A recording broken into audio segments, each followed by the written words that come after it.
देखिए, share market से पैसे कमाने के मिले दो तरीके होते हैं। पहला कि आपने किसी शेयर को लो प्राइस में खरीदा और हाई प्राइस में सेल कर दिया, बट इसमें आपको एक्टिवली काम करना पड़ेगा, मतलब बार बार खरीदना पड़ेगा, बेचना पड़ेगा। और दूसरा होता है डिविडेंड्स, बट इसमें आपको एक्टिवली काम करने की जरूरत नहीं है, बिकॉज ये एक टाइप का पैसिव इनकम है। बट डिविडेंड्स क्या होते हैं? जब कोई कंपनी अपने प्रॉफिट के पोर्शन को अपने शेयर होल्डर्स में डिस्ट्रीब्यूट करती है, तब उसे हम डिविडेंड कहते हैं, बिकॉज शेयर होल्डर्स ने उस कंपनी के शेयर्स को परचेज किया है और वो पार्टली ओनर बन गए हैं। एंड डिविडेंड्स को पर शेयर बेसिस पे दिया जाता है। इसे हम एक एग्जांपल से समझते हैं। सपोज आपने किसी कंपनी में 100 शेयर्स को बाय किया। अब उस कंपनी ने 2 रुपीज पर शेयर डिविडेंड को डिक्लेयर किया, तो आपको 200 रुपीज मिलेंगे जो आपके बैंक में आ जाएंगे। मतलब डिविडेंड विल जनरेट करने का एक बेस्ट तरीका है। बट अच्छे डिविडेंड पेइंग शेयर्स को ढूंढना थोड़ा डिफिकल्ट हो सकता है, बिकॉज कुछ ऐसे शेयर्स भी है जो फंडामेंटली स्ट्रॉन्ग नहीं है, फिर भी डिविडेंड देते हैं। बट कुछ ऐसे फैक्टर्स है जिसे देखने से हम अच्छे डिविडेंड पेइंग स्टॉक को फाइंड आउट कर सकते हैं। चलिए जानते हैं। Number 1, dividend yield. देखो, डिविडेंड स्टॉक में इन्वेस्ट करने के पहले हमें डिविडेंड यील्ड के बारे में जानना बहुत जरूरी होता है, बिकॉज ये इंडिकेट करता है कि एक इन्वेस्टर अपने स्टॉक प्राइस के रिलेटिव में कितना % रिटर्न डिविडेंड के फॉर्म में रिसीव करता है। इसका फॉर्मूला है dividend yield equal to annual dividend per share by price per share. जितना ज्यादा यील्ड उतना ज्यादा returns. High dividend yield attractive लग सकता है,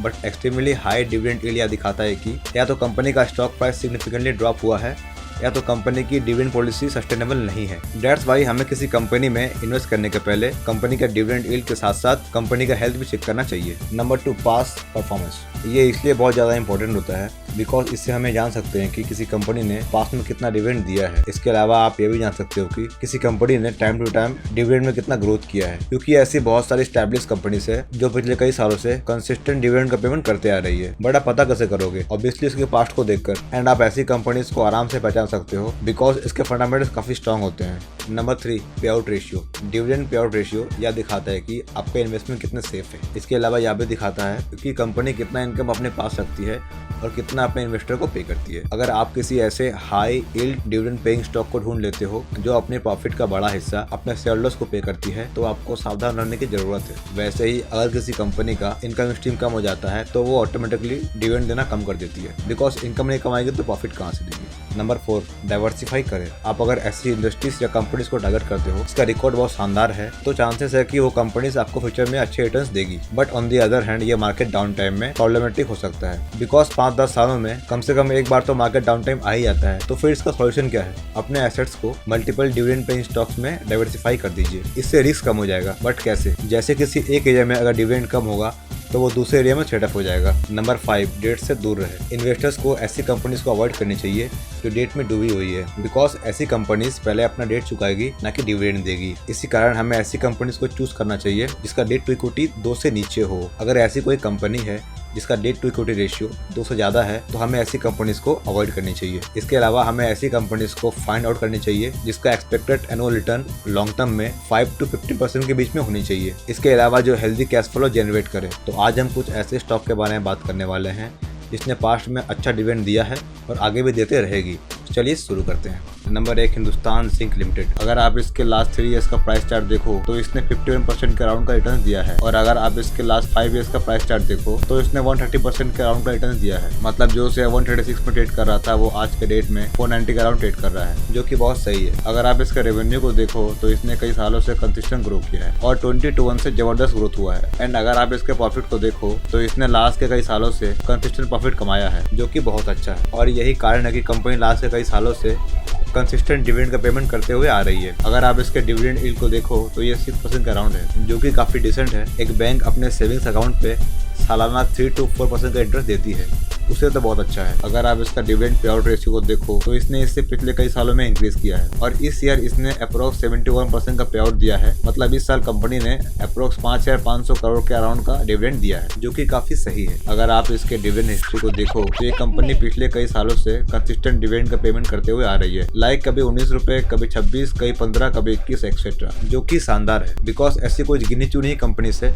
जो इतना अच्छा डिविडेंड देती है। अब इसके ग्रोथ को देखते हैं। देखिए, ये एक लार्ज कैप कंपनी है जिसका मार्केट कैप 2 लाख करोड़ से ज्यादा है। मतलब इसका शेयर प्राइस इतनी जल्दी डबल ट्रिपल नहीं हो सकता है, और इसने लास्ट 5 इयर्स में एक डिसेंट रिटर्न्स दिया है। लाइक लास्ट ईयर इसने अपनी जिंक कैपेसिटी को इंक्रीज करने के लिए अपने प्रोडक्शन कैपेसिटी को 1.5 मीट्रिक टन पर एनम तक इंक्रीज किया है, जो कि पहले 1 मीट्रिक टन पर एनम तक ऑपरेट कर रहा था, जिससे इसकी प्रोडक्शन कैपेसिटी 50% तक बढ़ जाएगी। फिर अंडरग्राउंड ट्रीटमेंट कैपेसिटी को इंक्रीज करने के लिए कंपनी राजपुरा दरीबा में एक प्लांट लगाएगी, जिससे इसकी capacity 1.5 metric tonne per annum तक इंक्रीज हो जाएगी। फिर कंपनी फ्यूचर में रामपुरा, अगोचा और जावर के साथ साथ बलेरिया में एक प्रोडक्शन सेंटर लगाएगी, जिससे स्मेल्टर्स की कैपेसिटी इंक्रीज हो सके। फिर कंपनी 2024-25 तक अंडरग्राउंड माइनिंग कैपेसिटी को इंक्रीज करके 1.35 मीट्रिक टन पर एनम तक ले जाएगी, जो कि अभी 1 मीट्रिक टन पर एनम के अराउंड है। इसके अलावा कंपनी सिल्वर प्रोडक्शन को 800 मीट्रिक टन से 1000 मीट्रिक टन तक स्केल अप करने का प्लान है। देखिए, अगर प्रोडक्शन बढ़ेगा तो सेल्स बढ़ेगा और सेल्स बढ़ेगा तो प्रॉफिट भी बढ़ेगा,